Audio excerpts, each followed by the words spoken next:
ஆதியாகமம் 40ஆம் அதிகாரம் 1 8 வசனங்கள். ஆதியாகமம் 40 1-8. இந்த நடவடிக்கைகளுக்கு பின்பு எகிப்து ராஜாவுக்கு பானபாத்திரக்காரனும் சுயம்பாகியும் எகிப்து ராஜாவாகிய தங்கள் ஆண்டவனுக்கு குற்றம் செய்தார்கள்.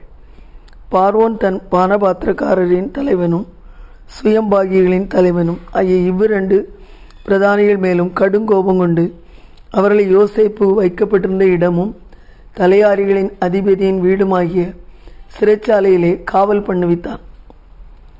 தலையாரிகளின் அதிபதி அவர்களை விசாரிக்கும்படி யோசேப்பின் வசத்தில் ஒப்புவித்தான். அவன் அவர்களை விசாரித்து வந்தான். அவர்கள் அநேக நாள் காவலில் இருந்தார்கள். எகிப்து ராஜாவுக்கு பானபாத்திரக்காரனும் சுயம்பாகியுமாகிய அவ்விரண்டு பேரும் சிறைச்சாலையில் இருக்கும்போது ஒரே ராத்திரியிலே வெவ்வேறு பொருள் கொண்ட சொப்பனம் கண்டார்கள். காலமே யோசேப்பு அவர்களிடத்தில் போய் அவர்களை பார்க்கும்போது அவர்கள் கலங்கி இருந்தார்கள். அப்பொழுது அவன் தன் எஜமானுடைய வீட்டில் தன்னோடைய காவல் பண்ணப்பட்டிருந்த பார்வோனுடைய பிரதானிகளை நோக்கி, உங்கள் முகங்கள் இன்று துக்கமாயிருக்கிறது என்ன என்று கேட்டான். அதற்கு அவர்கள், சொப்பனம் கண்டோம், அதற்கு அர்த்தம் சொல்லுகிறவன் ஒருவனும் இல்லை என்றார்கள். அதற்கு யோசேப்பு, சொப்பனத்துக்கு அர்த்தம் சொல்லுதல் தேவனுக்குரியதல்லவா, அவைகளை என்னிடத்தில் சொல்லுங்கள் என்றான். அருமையான தேவனுடைய பிள்ளைகளே, இந்த இடத்திலே நாம் பார்க்கிறோம், யோசேப்பு தலையாரிகளுக்கு அதிபதி என்று சொல்லும்போது போத்திபார் என்று தான் நான் நினைக்கிறேன். தலையாரிகளின் அதிபதியின் வீட்டிலே ஒரு பகுதியிலே சிறைச்சாலையாக அது ஆக்கப்பட்டிருந்தது. இப்போ நம்ம கம்பெனிக்குள்ளே ஹெட் குவார்ட்டர்ஸ் இருக்கிறது. கம்பெனிக்குள்ளே அந்த எம்ப்ளாயீஸ்க்கு குவார்ட்டர்ஸ் இருக்கும். சில கம்பெனிகளிலே ரயில்வே லைன் பக்கத்தில் ரயில்வே காலனி இருக்கும், டவுன்ஷிப் இருக்கும், கம்பெனிகள் பக்கம். அதே போல் இந்த தலையாரிகளின் அதிபதியுடைய வீடு அந்த சிறைச்சாலையிலே அது ஒரு பாட்டாக இருந்துச்சு. சிறைச்சாலையும் அவருடைய வீட்டில் ஒரு பாட்டாக இருந்துச்சு. அப்போ போத்திபாராக தான் இருக்கும் நான் நினைக்கிறேன். அப்போது தெரியல, திட்டமாக தெரியவில்லை. அப்பொழுது யோசேப்பு இப்போ ஜெயிலில் இருக்கிறான். அநியாயமாய் குற்றம் சாட்டப்பட்டு ஜெயிலில் இருக்கிறான். ஆனால் அந்த தலையாரின் அதிபதிக்கு யோசேப்பு பற்றி அவன் பார்த்ததுனால அவன் என்ன பண்ணுறான், இங்கேயும் ஜெயிலையும் யோசேப்புடைய வசத்தில் அவனுக்கு வேலைகள் கொடுக்கப்படுகிறது. அடைச்சி போட்டு அவனை சித்திரவதை பண்ணி, அது மட்டும் இல்லை, மற்ற கைதிகளைப் போல அவன் நடத்தப்படாமல் அவனுக்கு அங்கே ஒரு உயர்வு இருக்கிறதை பார்க்குறோம். நம்ம நேற்று கொஞ்ச நாள் 2 நாளைக்கு முந்தி பார்த்தோம், நேற்றுக்கு முந்தின நாள் பார்த்தோம். ஆண்டவர் யோசேப்போடு இருந்தார், ஆண்டவர் யோசேப்போடு இருந்தார் என்று சொல்லப்பட்டிருக்கிறது. ஆண்டவர் யோசேப்போடு இருந்ததுனால அவருக்குள்ள ஜீவன், அவருக்குள்ள அன்பு, அவருக்குள்ள ஞானம், அவருக்குள்ள வல்லமை, பரிசுத்தம், இதெல்லாம் அவர் இருக்கிற இடத்துல அது எல்லாம் அந்த ப்ரெசன்ஸ் இருக்கும். இப்போ நீங்கள் பாருங்கள், ஒரு பூ, ஆண்டவர் படைத்த ஒரு சிருஷ்டி, அது ஒரு பூவை ரூமில் ஒரு கொத்தா ஒரு பூவை எடுத்து, வாசமான பூவை அந்த இடத்துல வைக்கும் பொழுது அந்த அறை முழுவதும் அந்த பூ அந்த இடத்துல இருக்கிறதுனால முழுவதும் வாசமாக இருக்குது. அதுபோல் செத்த ஒரு பல்லியை எடுத்து ஒரு ரூமில் வச்சு பாருங்கள், அந்த பல்லி ஒரு இடத்துல இருக்கும், ஆனால் ரூம் முழுதும் அவ்வளோ நாற்றம் அடிக்கும். அந்த ஒரு ப்ரெசன்ஸ், அதில் ஒரு வாசமோ நாற்றமோ இருக்கிறது. அப்போது இங்கே ஆண்டவர் அவனோடு இருந்தனால அவருடைய ப்ரெசன்ஸில் இருக்கிற எல்லா காரியங்களும் யோசேப்பை ஆசீர்வதித்து வந்ததை பார்க்குறோம். அப்போ இங்கே பார்க்கும்போது இங்கே பேக்கரும் அந்த கப் பேரர் பார்வோனுக்கு பானம் கொடுக்கறது, ட்ரிங்க்ஸ் எல்லாம் அப்பவும் அவன் டேஸ்ட் பண்ணிவிட்டு கொடுக்கணும். டேஸ்ட் பண்ணி அவன் சாகலைன்னா, விஷம் எதுவும் கலந்து இல்லாமல் இருந்தால் பார்வோன் தைரியமாக தான் குடிப்பார். பானபாத்திரக்காரன் சுயம்பாகினா பேக்கர், பல பலகாரங்கள், பிஸ்கட்ஸு, இன்னும் கேக்கு, இது மாதிரி காரியங்கள்லாம் பண்ணி பார்வோனுக்கு பலகாரங்கள், சாப்பிட்டுக்கிற பலகாரங்களை செய்கிற ஒரு செஃப். அப்போது அந்த 2 பேரும் ஏதோ பிடிபட்டுட்டாங்க. பார்வோனுக்கு விரோதமாக ஏதோ குற்றம் செய்தாங்கன்னு பிடிபட்டாங்க. அநேக நாள் அவங்க காவலில் இருந்தார்கள் போட்டிருக்கு. அப்போ இது 2 பெரிய அதிகாரிங்க. பார்வோனுடைய தர்பாரில் அவனுடைய சிங்காசனத்துக்கு பக்கத்தில் நிற்கிற பானபாத்திரக்காரன், அது மட்டுமல்ல சுயம்பாகி, 2 பேரும் பெரிய போஸ்ட்டில் இருக்கிறாங்க, பெரிய அதிகாரிகள். அப்போ இந்த தலையாரி யோசேப்பு நல்லா எல்லாம் செய்கிறதுனால அவன் இந்த பெரிய அதிகாரிகளை விசாரிக்கும்படி அவங்களுக்கு வச்சுருக்கிறான். அப்போ அவங்க விசாரிச்சுக்கிட்டு இருக்கிறான். யோசேப்பு அவங்க விசாரித்து கொண்டே இருக்கிறான். அப்போது எல்லா எவரிடையே போய் அவங்களுக்கு எல்லாம் இருக்குதா, போதுமானது இருக்குதா இல்லையா, இந்த காரியங்கள் எல்லாம் அவங்களுக்கு பார்க்கணும். டெய்லி அப்போ அவங்கள பார்த்து அவங்களோட ஒரு அவங்களுடைய நல்ல ஒரு மதிப்பு பெற்றுக்கொண்டான்னு தான் நம்ம சொல்லலாம். அவங்களோட அது யோசிப்பை குறித்து அவங்களுக்கு தெரிஞ்சிருக்கும். ஒரு நல்ல மனிதன் என்று சொல்லி, ஒரு விசேஷமானவன் என்று சொல்லி தெரிஞ்சிருக்கும். ஏன்னா கைதிகள் பொதுவாக பயங்கர கிட்ட வார்த்தைகள், கைதிகள்னாலே நீங்கள் கிரிமினல்ஸ், அவங்க கொலைகள் செய்திருப்பாங்க, கலவரங்கள் பண்ணியிருப்பாங்க, பயங்கரமாக திருடு பண்ணியிருக்கலாம். அவங்களுக்கு எந்த ஒரு கைதிகிட்டையும் நீங்கள் நல்ல குணங்களை எதிர்பார்க்க முடியாது. ஆனால் அது யோசிப்பு அவங்க பார்த்துக்கிட்டே இருக்கிறாங்க. அவன் ஒரு நல்ல ஒரு மனிதனாக இருக்கிறது, ஒரு விசேஷித்தவனாக இருக்கிறத அவங்க பார்த்துருப்பாங்க. ஒரு நாள் பர்டிகுலர் டேயில் அவன் காலையில் போய் பார்க்கும்போது அவங்க 2 பேரும் துக்கமுகமாக இருக்கிறாங்க. வழக்கம் போல் அவங்க பேசலை. அப்போ என்னன்னு கேட்டால், நாங்கள் சொப்பனம் கண்டோம், அதுக்கு யாரோ அர்த்தம் சொல்கிறதுக்கு ஆள் இல்லை. அப்போ யோசேப்பு சொல்கிறான், சொப்பனத்தின் அர்த்தம் சொல்கிறது தேவனுக்குரியதல்லவா. அதே டேனியல் மாதிரியே சொல்கிறான் பாருங்க. தானியலுக்கு அந்த வரம் கொடுக்கப்பட்டிருந்தது. அப்போ அந்த வரம், எனக்கு அந்த வரம் இருக்குது நான் சொல்லிடுறேன் அப்படின்னு சொல்லலை. தானியல் கூட சொப்பனத்தை சொல்லுங்கள் ராஜாட்ட சொல்கிறான், அந்த அர்த்தத்தை நான் அறிவிப்பேன். ஏன்னா சொப்பனத்துக்கு அர்த்தம் சொல்கிறது தேவ ஞானத்தினால தான் முடியும். ஏன்னா இந்த சொப்பனம் தேவன் தான் அனுப்பியிருக்கிறாருங்கும்போது தேவனுக்கு அது எதுக்கு அனுப்புனாரு, என்ன அர்த்தம் அவருக்கு தெரிகிறதுனால அங்கே யோசேப்பு ரெடி ஆயிடுறான். சொப்பனத்துக்கு அர்த்தம் சொல்ல, ஏன்னா அவனுக்கு அந்த வரமும் இருக்குது. ஆண்டோடைய ஞானம், அவனுக்கு விசேஷ ஞானம் ஆண்டவர் கொடுத்துருந்தார் இது பார்க்குறோம். அப்போ அவங்க சொப்பனத்தை என்ன செய்கிறாங்க, அவனிடத்தில் சொல்லுகிறதை பார்க்குறோம். அப்புறம் பின்ன நாளைக்கு பார்க்கும்போது அதில் அவன் கரெக்டாக அந்த சொப்பனத்துக்கு அர்த்தம் கரெக்டாக சொன்னதை பார்க்குறோம், அதுபடி நடந்ததை பார்க்குறோம்.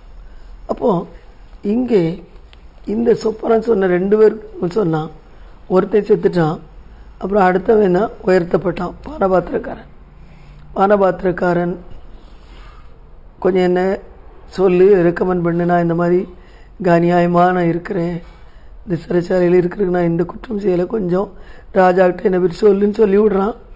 ஆனால் மறந்தால் கூட 2 வருஷம் கழித்து 2 வருஷம் கழித்து மறுபடியும் சொப்பனம் வருது, பார்வோனுக்கு வருது. அப்போ தான் அந்த பானபாத்திரக்காரனுக்கு தான் செய்த தப்பு நினைவு வருது. அப்போ அவன் சொல்லி அங்கே யோசேப்பை அங்கே பார்வோனுடைய சமூகத்திலே அவர்கள் கொண்டு வருகிறத நம்ம பார்க்கலாம். அப்போ அருமையான தேவனுடைய பிள்ளைகளே, நம்ம பார்க்கும்போது இங்குமே ஒரு காரியத்தை நம்ம கற்றுக்கொள்ளலாம். யோசேப்பு எந்த ஒரு அவன் சொப்பனவங்க காணுவாங்க எல்லாம் தெரியாது அவனுக்கு. இந்த பானபாத்திரக்காரன் மூலமாக அவன் பார்வோனின் ராஜாவுக்கு பக்கத்தில் போவான், அவனுக்கு விடுதலை கிடைக்கும், ஒரு பெரிய அதிகாரி ஆவான். அதெல்லாம் யோசேப்புக்கு அப்பொழுது தெரியாது. தெரியாமல் இருந்தாலும் அவனுடைய கடமைகளை டெய்லி அவனுக்கு கொடுத்த கடமை, அந்த தலையாரின் அதிபதி டெய்லி கொடுத்த கடமையை அவன் சிறப்பாக செய்து வருகிறத பார்க்குறோம். அவனுக்கு இதெல்லாம் எதுக்கு இவங்கிட்ட போய் ஏன் கேட்கணும், அவங்கள விசாரிக்கிறதுனா என்ன, அவங்களுக்கு ஏதோ சாப்பாடோ அவங்களுக்கு எல்லாம் வசதி இருக்காதுன்னு பார்க்கணும், அவ்வளோதான். சிறைச்சாலையில் ரொம்ப வசதிகள் இருக்காது, மினிமம் சில காரியங்களை அவங்களுக்கு செய்து கொடுக்க வேண்டியிருக்கும். ஆனால் கூட அவன் அதோடு நிற்கலை, ஒரு எக்ஸ்ட்ரா மைல் போகிறான். போய் உங்கள் முகம்லாம் என் முகமாக இருக்குது நீ விசாரிக்கிறான். எப்பொழுதுமே எக்ஸ்ட்ரா மைல் இந்த மாதிரி எக்ஸ்ட்ராவாக தங்களுடைய கடமைகளை செய்துட்டும் அதற்கு மேலேயும் தேவைப்படும் போது அதுலேயும் தங்களுக்கு அதை சேவை செய்வதற்கு ரெடியாக இருக்கிறவங்கள ஆண்டவர் உயர்த்த தான் செய்வார். கணக்கு போட்டு வேலை செய்கிறது, கணக்கு போட்டுக்கு எல்லாத்துக்கும் கணக்கு போடுறது, அந்த கணக்கு போடுற சுபாவம் உள்ளவங்களுக்கு கணக்குன்னு அந்த கணக்கில் மேக்ஸை சொல்லலை, எல்லாம் நீங்கள் இவ்வளோ தானே தராங்க சம்பளம், இவ்வளோ தான் செய்யணும், இவ்வளோ தானே சொல்லப்பட்டிருக்கு, இவ்வளோ தானே செய்ய சொல்லப்பட்டிருக்குது, அவ்வளோதான் செய்யணும், அதுக்கு எக்ஸ்ட்ரா ஏன் செய்யணும், இப்படி நினைக்கிறவங்க ஒரு பெரிய லெவலில் போக முடியாது. வாழ்க்கையில் நீங்கள் பார்த்தீங்கன்னா செக்குலர் வேர்ல்டில் கூட தங்களுக்கு நேரிடுகிற காரியங்கள் எல்லாத்துலேயும் நல்லா எக்ஸ்ட்ரா செய்து வர்றவங்க மேலே போவாங்க. இவங்க பார்வோன்ட்டு கூட இவன் சொப்பனத்துக்கு அர்த்தம் சொல்லும்போது பார்வோன் சொப்பனத்துக்கு அர்த்தம் மாத்திரம்தான் கேட்டான். 7 வருஷம் பஞ்சம் வரும், முதல்ல 7 வருஷம் செழிப்பான காலங்கள் வரும்னு சொன்னான், அவ்வளோதான். ஆனால் யோசேப்பே முன் வந்து என்ன செய்கிறான், ஆண்டவர் கொடுத்த ஞானத்தை அங்கே பயன்படுத்துகிறான். நீங்கள் இப்படி வரும்போது 7 வருஷம் நல்ல செழிப்பான காலங்கள் இருக்கும்போது நீங்கள் எகிப்து தேசத்தில் எல்லாம் ஒரு 5ல் 1 பங்கை வாங்கி நீங்கள் என்ன செய்யணும், அதை சேர்த்து வைக்கணும். அந்த எல்லா ஆகாரத்தையும் சேர்த்து வைக்கணும். பண்டக சாலைகளை கட்டி எகிப்தில் அங்கங்கே இடங்களில் பண்டக சாலைகளை கட்டி அந்த இதுகளை சேர்த்து வச்சா அந்த வரப்போகிற அடுத்த 7 வருஷத்துடைய பஞ்சத்தில் இந்த தானியம் உதவியாக இருக்குன்னு சொல்லி அவன் ஒரு எக்ஸ்ட்ரா ஆலோசனை சொல்கிறத பார்க்குறோம். பார்வன் கேட்கவே இல்லை, இது எப்படி சால்வ் பண்ணுறது, பஞ்சம் 7 வருஷம் இருக்குமாமே, அப்போ அது எப்படி இருக்குன்னு சொல்லாத அவன் கேட்கவே இல்லை. ஆனால் இவனாக என்ன செய்கிறான் சொல்கிறான் பாருங்கள். ஆதியாகமம் 41ஆம் அதிகாரத்தில் அவன் ஒரு நல்ல ஆலோசனை சொல்லுகிறான். 33லேருந்து 37 வரை பார்க்கும்போது பார்வோன் நல்ல ஒரு ஆலோசனை சொல்கிறான். அந்த ஆலோசனை சொன்னதுனால தான் பார்வோன் ரெண்டும் சேர்ந்து சொன்னதுக்கு அர்த்தம் சொல்கிறான், ஆலோசனையும் சொல்கிறான். இவனை மாதிரி ஞானமுள்ளவன் யாருன்னு சொல்லி அவனை பார்வோனுடைய தலையை உயர்த்ததை பார்க்குறோம். வாழ்க்கையில் மினிமம் தான் செய்யணும். சோம்பேறி பகுதி கட்டுக்கிறவனாவான்னு சொல்ல போட்டிருக்குது. மினிமமாக செய்தவங்க நிறைய பேர் பெரிய லீடர்ஷிப்பில் உயர்த்தப்படலை. ஒரு லீடர் இருக்கும்போது நம்ம ஒரு லீடர்ஷிப்பில் இருக்கணும். லீடர்களுக்கு மட்டும் இல்லை, எந்த ஒரு இதுலேயுமே ஒரு தாராளம் வேலை செய்கிறதுல கூட ஒரு தாராளம். இப்போது ஆண்டவரை பாருங்கள். ஆண்டவர் இந்த உலகத்தை உண்டாக்குனார்.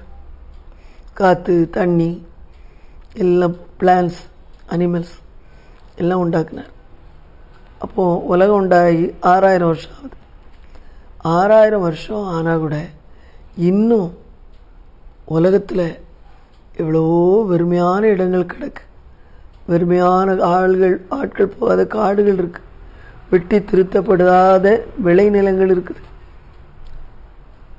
இதெல்லாம் இன்னும் இருக்குது.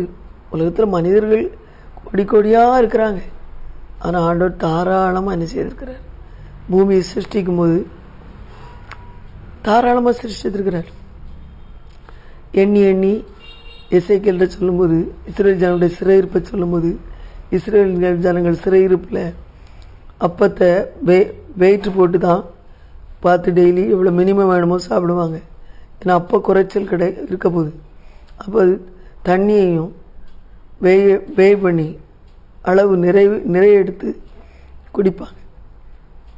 இதெல்லாம் பஞ்சகாலத்தில் செய்ய வேண்டிய காரியங்கள் செய்கிறாங்க. ஆனால் ஆண்டவர் எப்பவுமே தாராளமாக இருக்கிறார். அப்போ இவங்க யோசேப்பு இந்த பர்டிகுலர் விஷயத்தில் அவன் ஒரு எக்ஸ்ட்ராவாக அவன் ஒரு தயவு, அவங்க முகங்கள் கலங்கி இருக்கிறத பார்த்து அவங்கள ஒரு விசாரிக்கிற அந்த வேலையை அவன் செய்யாமல் இருந்திருந்தான்னா, ஒன்லி சாப்பிட அவங்கள என்ன விசாரிக்கணுமோ அதை மினிமம் செய்திருந்தான்னா அவன் அந்த ஜெயிலை விட்டு போயிருக்கவே மாட்டான். சாகிறவர் அங்கே தான் கிடந்திருப்பான். அதை நேற்று நான் அன்றைக்கி சொன்ன மாதிரி ஆண்டவர் ஒரு மனிதனை உயர்த்துவதற்கு திட்டம் போட்டிருந்தாலும் மனிதர்கள் அதற்கு ஒத்துழைக்கணும்.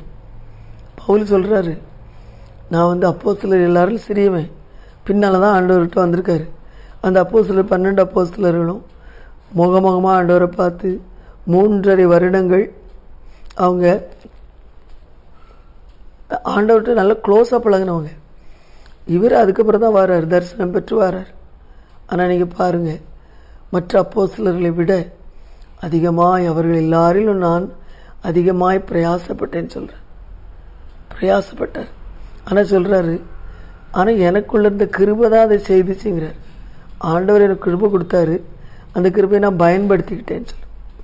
இப்போ இங்கே யோசேப்புக்கு கிருபை கொடுக்கப்பட்டிருந்தது, சொப்பனத்துக்கு அர்த்தம் சொல்கிற கிருபை கொடுக்கப்பட்டிருந்தது. அவன் அந்த அந்த சொப்பனத்துக்கு அர்த்தம் சொல்கிற வரம் எப்போ கிரியை செய்யும்?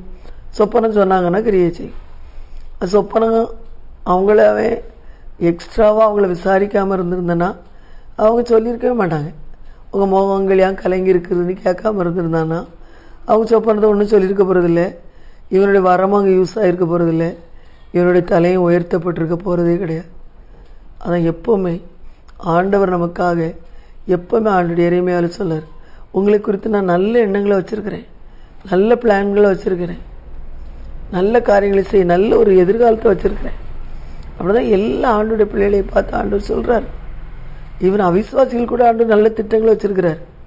ஆனால் இயேசுவை ஏற்றுக்கொள்கிறவரை தேவசித்தம் அவனுடைய வாழ்க்கையில் நிறைவேறாது. அப்போது தேவ பிள்ளைகளுக்கு நம்ம கோஆப்ரேட் பண்ணணும், நம்ம விட்டு கொடுக்கணும், நமக்கும் தாராளமாக இருக்கணும். நம்ம பிசினித்தனம் பண்ணக்கூடாது. பிசினித்தனம் கொடுக்கறதை குறித்து சொல்லவில்லை, பண விஷயத்தை மட்டும் குறித்து சொல்லவில்லை. ஒரு தாராள மனப்பான்மை யோசேப்புக்கு இருந்துச்சு பாருங்கள். அவன் உண்மையாகவே அவன் சகோதரர்களை மன்னிச்சான். உண்மையாகவே அவனுடைய மனசு ஒரு தாராளமான ஒரு பெருந்தன்மை நிறைந்த ஒரு மனிதனாக இருந்திருக்கிறான். ஆகையால் தான் அவங்ககிட்ட கேட்குறான், சொல்கிறாங்க, அவன் நம்ம ஃப்யூச்சரில் அப்படி கால்குலேட் பண்ணி போட்டு ஃப்யூச்சரில் இவங்க நமக்கு ஏதாவது உதவிக்கு ஆவாங்க, நமக்கு ஏதாவது வேலைக்கு ஆவாங்கன்னு சொல்லி அந்த ஒரு நாடகம் ஆடி அவன் செய்யலை. நேச்சுரலாகவே அவனுடைய பெருந்தன்மை, நேச்சுரலாகவே அவனுடைய தாராள மனப்பான்மை, நேச்சுரலாகவே அவனிடத்திலே கொடுக்கப்படுகிற காரியங்களுக்கும் எக்ஸ்ட்ராவாக தேவை வரும்போது அதிலே மினிஸ்ட்ரி பண்ணுறதுக்கு அவனுக்கு ஆண்டவர் ஒரு கிருபை கொடுத்துருந்தார். அருமையான தேவனுடைய பிள்ளைகளே, யோசேப்புடைய வாழ்க்கையை போல் நம்முடைய வாழ்க்கையில் நமக்கு தெரியாது எப்போ எந்த இதில் நமக்கு, நான் எப்போவுமே சொல்லுவேன், எவ்ரிடே நமக்கு டெஸ்ட் நடந்துக்கிட்டு இருக்கு.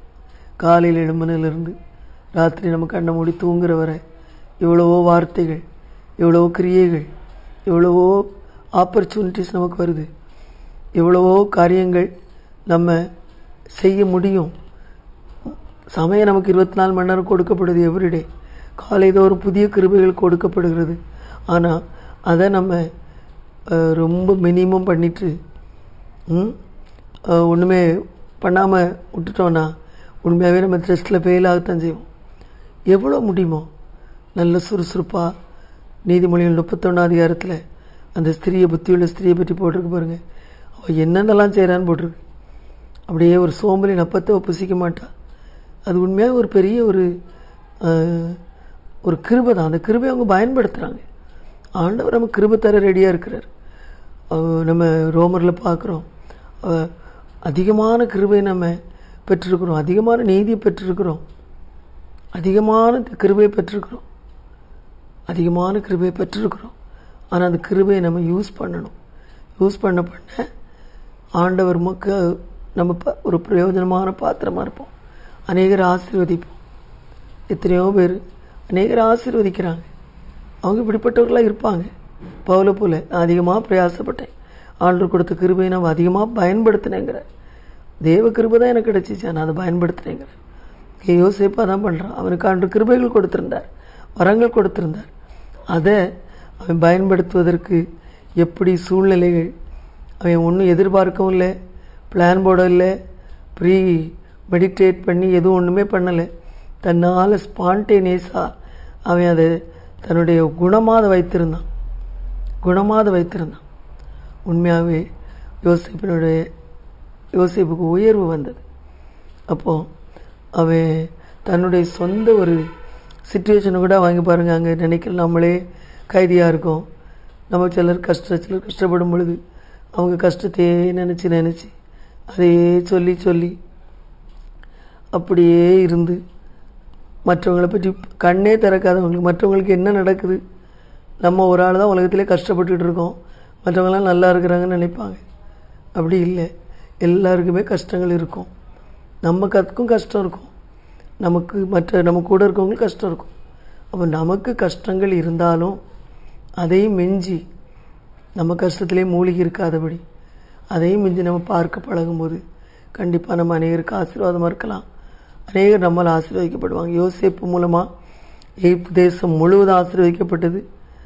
இவ்வளோத்துக்கும் எகிப்து தேசம் இன்னும் ஆண்டவருக்கு பிரியமான ஜனங்கள் கிடையாது, அவங்க விக்கிரக ஆராதனைக்காரங்க.